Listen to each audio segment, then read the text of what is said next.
નમસ્કાર. આત્મજ્ઞાનના જિજ્ઞાસુ સર્વ ભાઈ બહેનોનું આ જીવન મુક્તિ ચેનલ ઉપર સ્વાગત. તમે આ વિડીયોનું ટાઇટલ સાંભળ્યું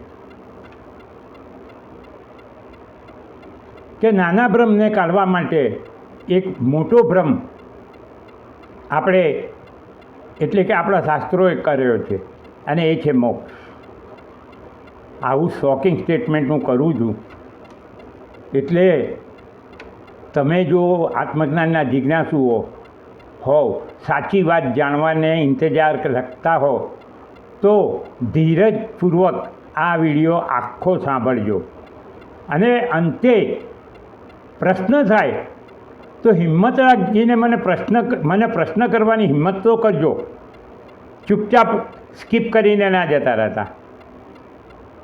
ક્યાં સુધી ભાગી જશો સત્યને જાણવાથી દૂર રહેવી? માટે ધીરજપૂર્વક સાંભળજો. હવે હું તમને એ વાત કરવાની શરૂઆત કરું છું. વાસ્તવમાં આ સ્ટેટમેન્ટ મેં તૈત્રીય ઉપનિષદના પંચમહાકોશ ઉપરથી લીધું છે. આપણે એના પરથી જ આપણે આખી વાત કરીએ, પણ હું તમને ઉપનિષદો એટલું બધું અઘરા છે કે તમે નહીં સમજી શકો, એટલે હું સરળ ભાષામાં એને સમજાવવાની કોશિશ કરું છું. તો આપણે આગળ વધીએ. મારું નામ વિનોદચંદ્ર છે. એટલે હું એક વ્યક્તિ પર્સન છું, બરાબર. પણ મારું જે એક જ વ્યક્તિ, હું એક જ છું, પણ મારા વ્યક્તિત્વના 4 પાસા છે. તમે કદી એ બાબતનો વિચાર કર્યો જ ખરો? કદાચ નહીં કર્યો હોય. કારણ છે કે આ ચારેય પર્સનાલિટીઝ, આપણે જેને વ્યક્તિત્વ કહીએ છીએ, ચારેય પર્સનાલિટી એકબીજા સાથે એવી ભળી ગઈ છે કે આપણને અંદાજ પણ નથી આવતો કે હું અત્યારે કઈ પર્સનાલિટી છું. તો આપણે ચાર પર્સનાલિટીઓ વિશે વિચાર કરીએ છીએ. અને હું લોજિકલી વાત કરીશ. હું કોઈ ગપ્પા સપ્પા મારવાના કે છે તે તમને ક્યાં ખબર પડવાની છે? હું તો બોલી જઈશ. જેમ હું ઘણીવાર ફેસબુક ઉપર જોઉં છું, ગીતામાં કહ્યું છે, અરે કશું એ ના કહ્યું હોય છતાંય અંદર બોલી જાય છે ગીતામાં કહ્યું છે. જે ગીતા જાણતા હોય એને ખબર હોય કે આવું ગીતામાં ક્યાંય આવ્યું જ નથી. પણ ગીતાનો આશરો લઈને પોતાના ફોલોઅર્સ વધારવાના અને વ્યુઅર્સી વધારવાની આવી વાતો હું નથી કરતો. તો આપણે ચારે પર્સનાલિટીઓ વિશે વિચારીશું કે હું વ્યક્તિ એક છું, પણ મારી 4 પર્સનાલિટીઓ છે, અને હું એ ચારેય પર્સનાલિટીનો સંઘાત છું. મારા ભાઈઓ બહેનો, હું હવે વાતચીત ચાલુ કરું છું. એ પહેલાં તમે એક વાત કહું કે હું કોઈ દિવસે મારા વિડીયોમાં હવે પછી શેર કરો, સેવ કરો, સબસ્ક્રાઈબ કરો એવી વિનંતી નથી કરવાનો. તમે જો આત્મજ્ઞાનના જિજ્ઞાસુ હોવ, સાચી વાત જાણવાને સમજદાર હોવ, અને તમને સાચી વાતો જાણવાની જિજ્ઞાસા હોય, તો આ વિડીયોને સેવ કરીને સબસ્ક્રાઈબ કરજો. આ ચેનલને સબસ્ક્રાઈબ કરવાનું એટલા માટે કહું છું કે જેથી મારા દરેક વિડીયોનું નોટિફિકેશન મળે. આવતા વિડીયોનું હું ઓલ્ટરનેટલી વિડીયો મૂકતો રહું છું, અને તમે કોઈ પણ વિડીયો સાંભળવાથી ચૂકી ના જાઓ. મારો એક વિડીયોને તમે ધ્યાનથી સાંભળજો. હું કંઈ આડીઅવળી વાતો નથી કરવાનો કે ગપ્પાય નથી મારવાનું. તો આપણે શરૂ કરીએ કે આપણે 4 પર્સનાલિટીનું જે મિશ્રણ છીએ કઈ છે. તો પહેલી પર્સનાલિટી છે આપણે ભૌતિક શરીર, મતલબ કે વી આર ફિઝિકલ પર્સનાલિટી. આપણી આ એક ફિઝિકલ પર્સનાલિટી, જેને આપણે 5 ફૂટ 9 ઇંચનું શરીર કહીએ છીએ, જે જન્મે છે અને જે મરે છે. એ ભૌતિક શરીર એ આપણા મનમાં ઉઠતા વિચારોને એક્સપ્રેસ કરવાનું એક સાધન માત્ર છે, અને એ જ જન્મે છે અને એ જ મરે છે, અને એને જ આપણે બાળી નાખીએ છીએ. બાકીની 3 પર્સનાલિટીઓને નથી બાળી શકાતી, અને જન્મથી પણ દેખાતી નથી. એટલે એક થઈ ફિઝિકલ પર્સનાલિટી, આ સ્થૂળ શરીર, 5 ફૂટ 9 ઇંચનું, લોહી, માંસ, હાડકાં, મજ્જા વગેરેથી બનેલું. એગ્રીડ? હવે આ સ્થૂળ પર્સનાલિટીને કંટ્રોલ કરતું અને એનાથી સુપીરિયર છે બીજી આપણી એક પર્સનાલિટી, ઇમોશનલ પર્સનાલિટી, મતલબ કે મન. આપણે મનથી જે કહીએ છીએ એ સ્થૂળ શરીર કરે છે. અને આ ઇમોશનલ પર્સનાલિટી એટલે શું?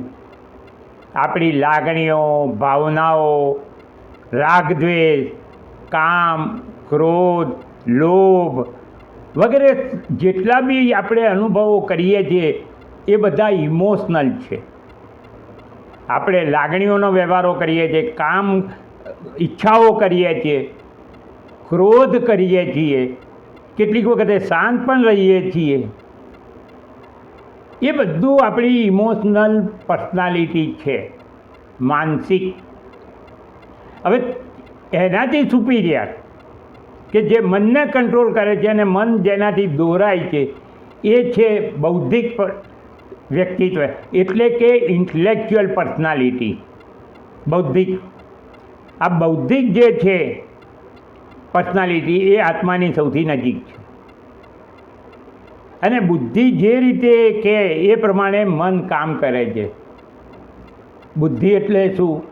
આપણા વિચારો, આપણા આદર્શો, આપણા સિદ્ધાંતો, આપણા નિર્ણયો અને છેલ્લે આપણો અહંકાર. કારણ કે હું આ છું એવું બોલનાર અહંકાર બુદ્ધિમાં ઉત્પન્ન થાય છે. સ્થૂળ શરીર કે ઇમોશનલ પર્સનાલિટીમાં નથી થતો, બુદ્ધિમાં ઉત્પન્ન થાય છે. આપણે જોઈએ જ છીએ કે હું સ્થૂળ શરીર છું. ઘણી વખતે આપણને એમ લાગે કે હું આ સ્થૂળ શરીર છું, ઘણી વખત આપણને એમ લાગે કે ના ના ના હું તો લાગણીમય મન છું. એ બધું કે પછી ઘણીવાર એમ લાગે કે નહીં હું આવા સિદ્ધાંતોવાળો છું એટલે આ જ મારી પર્સનાલિટી. મતલબ કે હું આ બૌદ્ધિક ઇન્ટેલેક્ચ્યુઅલ પર્સનાલિટીવાળો માણસ છું એવું માનવું એ અહંકાર છે. કેમ છે હજી આપણે જોઈએ જ છીએ. આ ત્રણેય પર્સનાલિટીઓ ભૌતિક છે, મટીરિયલ છે, અને એટલા માટે ભૌતિક ક્ષેત્રમાં જ કામ કરે છે. અને આમાંથી હું એક પણ છું. હું ફિઝિકલ પર્સનાલિટી છું, ઇમોશનલ પર્સનાલિટી છું કે ઇન્ટેલેક્ચ્યુઅલ પર્સનાલિટી છું. આ ત્રણેય પર્સનાલિટીઓ જો હું છું એમાંથી એક. ઘણી વખતે એમ થાય કે હું આ છું, એક છું, અને ઘણી વખત આપણને એમ લાગે કે હું ત્રણેય છું. એ આપણી માન્યતા ભૂલ ભરેલી છે. કેમ આપણે માન્યતાનો ભૂલ ભરેલી કહું છું એ કહું તમને. કારણ કે આપણે હજી જાણતા નથી કે આપણી એક ચોથી પર્સનાલિટી પણ છે, સ્પિરિચ્યુઅલ પર્સનાલિટી. અને એ સ્પિરિચ્યુઅલ પર્સનાલિટી વિશે આપણે વિચાર નથી કર્યો હજી સુધી, એટલે એ આપણે અજ્ઞાનમાં છીએ. હું એમ કહું છું કે આપણી માન્યતા ભૂલ ભરેલી છે. કારણ કે આપણે જીવનની 4 વ્યક્તિત્વના પાસા છે, એમાંથી 3ને જ માનીને આપણે આગળ વધ્યા કે જીવન જીવ્યા જઈએ છીએ. આપણે આ સ્પિરિચ્યુઅલ પર્સનાલિટી વિશે કશું જાણતા પણ નથી, એના વિશે વિચારતા પણ નથી. અને એ છે આપણો આત્મા, ચૈતન્ય રૂપ આત્મા. We are conscious entity, not a dead or inert body. આપણા વિના આ શરીર બિલકુલ લાશરૂપ, પથ્થરરૂપ બની જાય છે. એનો મતલબ શું થયો કે હું આ શરીરમાં આવું ત્યારે આ શરીર સજીવન ગણાય છે, અને હું આ શરીર છોડી જાઉં ત્યારે લાશ કહેવાય છે. તો એ શરીરને છોડી શરીરમાં આવવાવાળો અને એ શરીરને છોડીને જવાવાળો હું આત્મારૂપ છું. હું સ્પિરિચ્યુઅલ પર્સનાલિટી. એ ચૈતન્ય જતું રહે છે, જેને મોડર્ન સાયન્સ એમ કહે છે કે બ્રેઇન ડેડ, મીન્સ કે એને ભાન નથી રહ્યું. તો હું એ ચૈતન્ય રૂપ આત્મારૂપ છું. That is A fourth aspect of our personality. A spiritual personality કહેવાય છે, એ આત્મા છે. અને આપણે આત્મારૂપ છીએ એવું વેદો, ઉપનિષદો અને ભગવદ્ ગીતા કહે છે. હું આ શરીર નથી, હું ફિઝિકલ પર્સનાલિટી નથી, ઇમોશનલ પર્સનાલિટી નથી, ઇન્ટેલેક્ચ્યુઅલ પર્સનાલિટી નથી. કેમ આવું કહું છું? કારણ કે બધું જ બદલાય છે, પણ એની અંદર રહેલો હું, એ શરીરમાં રહીને હું બોલનારો હું, એનો એ જ છું. હું નથી બદલાયો. બીજું બધું બદલાયું છે કે જેના દ્વારા હું એક્સપ્રેસ કરું છું, પણ હું નથી બદલાયો. મતલબ કે હું, જેમ આના પહેલાં એક વિડીયોમાં મેં કહ્યું હતું કે હું છું, વચ્ચે કોઈ લેબલ નથી. તો હું પરમાત્મા છું. એટલે હું આત્મારૂપ છું અને છતાં મને ભૌતિક પર્સનાલિટી માનું છું. એ મારી માન્યતા ભૂલ ભરેલી છે, એ મારો ભ્રમ છે. મોટામાં મોટો ભ્રમ તો પછી આપણે વાત કરીશું. આ મારો ભ્રમ છે, કારણ કે આપણે કદી આધ્યાત્મિક શાસ્ત્રોમાં ઊંડા ઉતર્યા જ નથી. આ જે સ્પિરિચ્યુઅલ પર્સનાલિટી છે એ મુખ્ય પર્સનાલિટી છે, જેના કારણે બાકીની 3 પર્સનાલિટીઝ કામ કરી શકે છે, સજીવન લાગે છે. તો એ જે ચોથી પર્સનાલિટી છે આપણી સ્પિરિચ્યુઅલ, એના વિશે આપણે તદ્દન અજ્ઞાન ધરાવીએ છીએ. આપણને કદી ખબર જ નથી. આપણે તો ભજનો ગાઈશું, ભક્તિ રસમાં તરબોળ થઈશું, પ્રવચનો સાંભળીશું, પણ આપણને એ વિચાર નહીં આવે કે મારી આ ચોથી પર્સનાલિટી શું છે, અને whether I am the spiritual personality or any other personality, નથી ખબર. આધ્યાત્મિક શાસ્ત્રો, ધર્મગ્રંથો જે ઊંચી ક્વોલિટીના છે, ભક્તિરસમાં તરબોળ કરનારા નહીં, એમનું કાર્ય આટલું જ છે, તમને તમારી સ્પિરિચ્યુઅલ પર્સનાલિટીનું ધ્યાન દોરવાનું તમારું, અને પછી એને જાણીને એમાં તમને સ્થિત કરી દેવાનું. અત્યારે તો તમે કોઈને કોઈ એક પર્સનાલિટીમાં સ્થિત છો, કાં તો સ્થૂળ શરીરમાં છો જે સાવ મન બુદ્ધિના છે,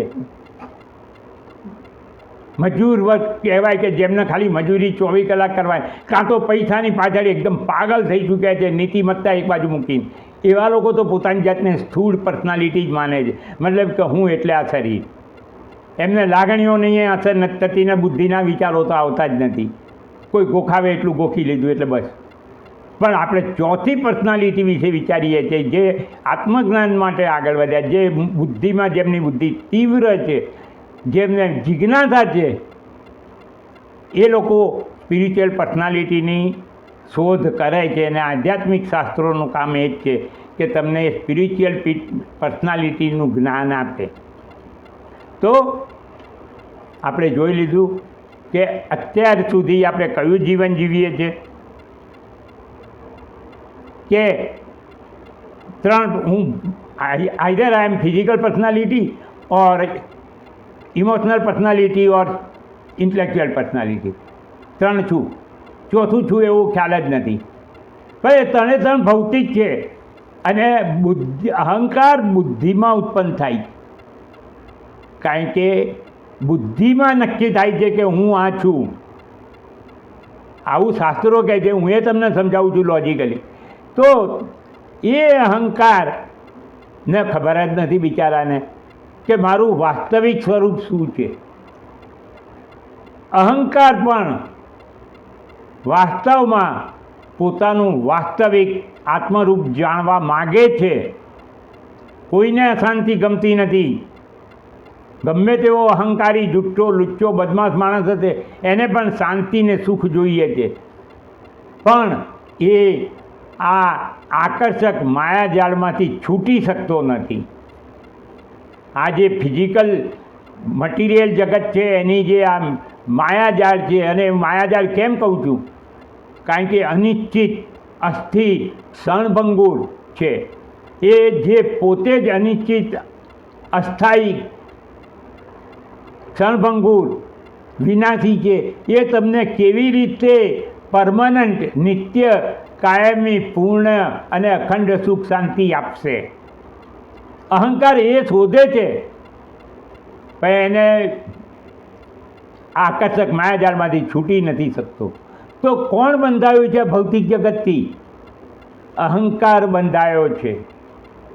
અને જે બંધાયો હોય એ મુક્ત થવાની પ્રયત્ન કરે. મુક્ત થવું એટલે જીવન મુક્તિ કહો કે મોક્ષ કહો. મુક્ત કોને થવાનું છે? જે બંધાયેલું છે. એ અહંકાર મુક્ત થવા માગે છે. અને તમને સાધુ બાબાઓ અને મહાત્માઓ એમ કહે છે અહંકાર છોડો, માયા છોડો. અરે પણ અહંકાર ને માયા છોડશો તો જશો ક્યાં? ક્યાંક તો જવાની જગ્યા જોઈશે ને. હું અમદાવાદ છોડી દઈશ તો ક્યાંક તો રવા મારે જવું પડશે ને, કે બોમ્બે જવું કે દિલ્હી જવું, પણ મારું ડેસ્ટિનેશન કયું, આ જગ્યા હું છોડી દઉં તો. અરે આ પૂરી ધરતી છોડી દઈશ તો પણ સ્વર્ગ કે નરક જેવું કંઈ તો હશે ને, કે મારે જવાનું છે ક્યાંક. તો અહંકારને જવું ક્યાં એ એને ખબર ના હોય ને તમે એમ કહો કે અહંકાર છોડી દો, માયા છોડી દો. કેવી રીતે બને આ બધું? ખાલી બસ એક ગોખેલા વાક્યો જ બોલી જવાના કે જેથી પ્રજા જનતા ખુશ થાય, અબૂધ જનતા ખુશ થાય. ભલી બોળી જનતાને કહેવાનું જ નહીં કે એવી કઈ જગ્યા છે કે તમે જ્યાં જશો તો તમે નિત્ય મુક્ત છો. ભગવાન કૃષ્ણએ વેદો ઉપનિષદોમાં તો કહેલું છે, પણ હું તો ભગવદ્ ગીતા વિશે જ કહું છું, કારણ કે તમને તો ભગવદ્ ગીતામાં વધારે જાણકારી છે. કે ભગવદ્ ગીતામાં ભગવાને કહ્યું છે કે હવે આત્મા અવિનાશી, અજર, અવિનાશી, અનંત છે. હવે અનંત વસ્તુ તો એને કોઈ સીમા જ નથી, તો એને કોણ બાંધી શકવાનું હતું કે જેથી એને મુક્ત થવાનું છે? આત્માને મુક્ત નથી થવાનું, અહંકારને મુક્ત થવાનું છે. જો તમે અહંકાર માનો તમને, તો તમારે મોક્ષની ઈચ્છા રાખવાની, પણ તમે છો આત્મા. તમે ભૂલથી તમને અહંકાર માનો છો. અહમ એવ આત્મા એમ કહે છે. આત્મા એવ ઇદમ સર્વમ કહ્યું છે. ભગવાને પણ કહ્યું છે અહમ આત્મા ગુડા કે સર્વભૂતા સ્થિતે, કે દરેક પ્રાણીઓના હૃદયમાં રહેલો તેનો આત્મા હું છું. તો આત્મા હું છું એમ કહે છે ભગવાન, એટલે આપણો આત્મા ભગવાન છે. તો હું પોતે જ ભગવાન રૂપ છું. પછી મને કયું બંધન છે કે મારે મોક્ષ જોઈએ છે? મારા ભાઈઓ બહેનો, અજર જો તમે તમને અહંકારી માનશો, આ 3 ભૌતિક પર્સનાલિટીઓ માનશો, તો તમારે મોક્ષ જોઈએ છે. અને એ માન્યતા ભૂલ ભરેલી છે એવું જાણી તમે તમને આત્મરૂપ માનો. અને મેં લોજિકલી પ્રૂવ કર્યું છે કે તમે ભૌતિક શરીરથી સંપૂર્ણ ભિન્ન ચૈતન્ય રૂપ છો. અને ચૈતન્ય રૂપ છો એટલે આ ભૌતિક જગતથી, ભૌતિક વસ્તુઓથી, ભલે પછી એ સ્થૂળ શરીર હોય, મન હોય, બુદ્ધિ હોય, તેનાથી ભિન્ન અને અસંગત છો. તમે મુક્ત છો, નિત્ય મુક્ત, શુદ્ધ બુદ્ધ. તમારે કોઈ વસ્તુથી તમે બંધાયા નથી. તમે બંધાયા છો તમારા પોતાના અહંકારથી. તમારે એનાથી મુક્ત થવાનું છે. માટે મારા ભાઈઓ બહેનો, હવે તમને ખબર પડી હશે કે મેં કેમ કહ્યું કે આપણો એ ભ્રમ કાઢવા કે હું આ 3 પર્સનાલિટી, સ્થૂળ, માનસિક કે બૌદ્ધિક છું, એવી ભૂલ ભરેલી માન્યતામાંથી જો તમને બહાર કાઢવા હોય તો એક મોટો ભ્રમ કેળવવો પડે, મોક્ષ. એટલા માટે શાસ્ત્રોએ મોક્ષ શબ્દ શોધી કાઢ્યો. અને અત્યારે ભારત દેશની અંદર જેટલા બી બાબાઓ છે, જ્યાં બી તમે પ્રવચનો સાંભળવા જાય, મોક્ષના નામના રટણ સાંભળશો. પણ તમને કોઈ એમ કહે છે કે અરે ભાઈ તમે તો નિત્ય મુક્ત છો, તમારે શું મોક્ષની જરૂર છે? અને અહંકાર નથી છોડવાનો. તમે તમને આત્મરૂપે જાણશો એટલે અહંકાર તો ઓલરેડી એની અંદર ઓગળી જશે. તમારા સર્વ પાપો, સર્વ કર્મો બધું એ બળી જશે. સર્વ જ્ઞાનાગ્નિ સર્વ કર્માણી ભસ્મી સાત કુરુતે તથા ભગવાને ભગવદ્ ગીતાના 4થા અધ્યાયમાં કહ્યું. કઈ રીતે તમારે અહંકાર છોડો ને એ બધું જાણવાને કરતાં તમે તમારું આત્મરૂપ જાણો ને, સ્પિરિચ્યુઅલ પર્સનાલિટીને જાણી લો ને, તમે મુક્ત જ છો. મોક્ષ થઈ ગયો તમારો. અહીં જીવતે જીવ, મરવાની જરૂર નથી. તો મારા ભાઈઓ બહેનો, ટૂંકમાં કહું તો આધ્યાત્મ શાસ્ત્રો તમને વારંવાર, ભગવદ્ ગીતા હોય કે આધ્યાત્મ, એ જ કહે છે કે તમે આત્મારૂપ છો. You are a spiritual personality and not this physical personality, emotional personality or intellectual personality. કારણ કે ત્રણેય બદલાયા જાય છે, અને જે બદલાયા જાય છે એ સત્ય ના હોઈ શકે. અને તમે આત્મા રૂપે સત્ય છો, અનંત છો. તમને કોઈ બંધન નથી. તમારે અહંકાર છોડવાનો નથી. તમારે જ્ઞાન પ્રાપ્તિ કરવાની. તમારે જ્ઞાન પ્રાપ્તિ કરવી ના કરવી તમારી મરજીની વાત છે. તમારે જે ગુરુઓને સાંભળવા હોય સાંભળજો, જે વિડીયો ચેનલો સાંભળવી હોય સાંભળજો. અને તમે જો એમ માનતા હો કે હું તમને બીજા બધા કોમર્શિયલ યુટ્યુબરોની જેમ સબસ્ક્રાઈબ કરો અને શેર કરો કહું તો હું એ કરવાનો નથી. હું તમને વિનંતી પણ નથી કરવાનો ને આગ્રહ પણ નથી કરવાનો. તમે તમારી પોતાની આત્મજ્ઞાનની જિજ્ઞાસા સંતોષવા ને તમને સમજાય કે હું જે કહું છું એ ખરું છે, અને છતાંય મેં તમને કહ્યું છે કે તમને ના સમજાય તો પ્રશ્ન કરજો, હું ઉત્તર આપીશ. એ પ્રશ્ન ને ઉત્તરની કોમેન્ટ બીજા લોકો સાંભળશે તો બીજાનું પણ કલ્યાણ થશે. પણ તમે કંઈક સંવાદ કરો. હું તો તમને ઉપનિષદોનું બધું જ્ઞાન આપી રહ્યો છું, ભગવદ્ ગીતાનું જ્ઞાન આપી રહ્યો છું, અને એ ઘણું ઊંચામાંનું જ્ઞાન છે. તમને મુશ્કેલી પડે કદાચ, અને હું સ્વીકારું પણ છું, કારણ કે જ્યારે હું આ બધું કરતો હતો 30-40 વર્ષ પહેલાં, ત્યારે ભગવાન શંકરાચાર્યના વાક્યો મને નહોતા સમજાતા. મારે 5-5 વાર 10-10 વાર વાંચવા પડતા હતા, કેટલો વિચાર કરવો પડે ત્યારે મને સમજાતા હતા. એટલે તમને પણ મુશ્કેલી પડશે, પણ તમે આગળ વધો. તમને મેં જે કંઈ કહ્યું અત્યારે એ જો સાંભળવું ના હોય ફરીથી તો ડિસ્ક્રિપ્શન બોક્સમાં હું લખીને આપું છું. મારા બધા વિડીયો, આ 286મો વિડીયો છે, બધા વિડીયોમાં મેં લખીને આપ્યું છે કે જેથી માણસ વાંચીને પણ સમજી શકે, 10 વાર વાંચીને પણ સમજી શકે. તો તમે અત્યારે જ જીવન મુક્ત અને મોક્ષ સ્વરૂપ, તમે મોક્ષ સ્વરૂપ છો, તમારું કોઈ નવું સ્વરૂપ લેવાનું નથી. ભગવદ્ ગીતા તમને જે જ્ઞાન આપે છે, કર્મયોગનું, ભક્તિયોગનું, જ્ઞાનયોગનું, એ બધું તમારી આ 3 પર્સનાલિટીઓ ભૂલીને તમારી સ્પિરિચ્યુઅલ પર્સનાલિટીમાં સ્થિત થઈ જવા માટે આપે છે. તમે તમારી સ્પિરિચ્યુઅલ પર્સનાલિટીને ઓળખીને તમને તમારી સ્પિરિચ્યુઅલ પર્સનાલિટીમાં સ્થિત થઈ જાઓ, તમે મોક્ષ. મારા ભાઈઓ બહેનો, આજનો વિડીયો થોડોક લાંબો થઈ ગયો, પણ આજનો વિષય જ એવો છે, શું કરું. તો હવે આપણે આગલા વિડીયોમાં મળીશું. અત્યારે આપણે 4 પર્સનાલિટીઓ વિશે વાત કરી, તો હવે આપણો વિડીયો કયો બનવો જોઈએ? મને કોમેન્ટ બોક્સમાં લખો કે હું અત્યારે જ કહી દઉં. આપણો હવેનો વિડીયો એ બનવો જોઈએ કે માનવ જીવનનો ઉદ્દેશ શું હોવો જોઈએ. શું આ એક ભૂલ ભરેલી માન્યતામાં જ પડી રહેવું છે કે જ્ઞાન પ્રાપ્તિ કરીને એમાંથી બહાર નીકળીને સ્પિરિચ્યુઅલ પર્સનાલિટીમાં સ્થિત થવું છે? આપણે શું કરવું છે? તો એ વિશે જાણવાની પ્રયત્ન આપણે આવતા વિડીયોમાં કરીશું. તો આગલા વિડીયોમાં મળીએ, ત્યાં સુધી નમસ્કાર.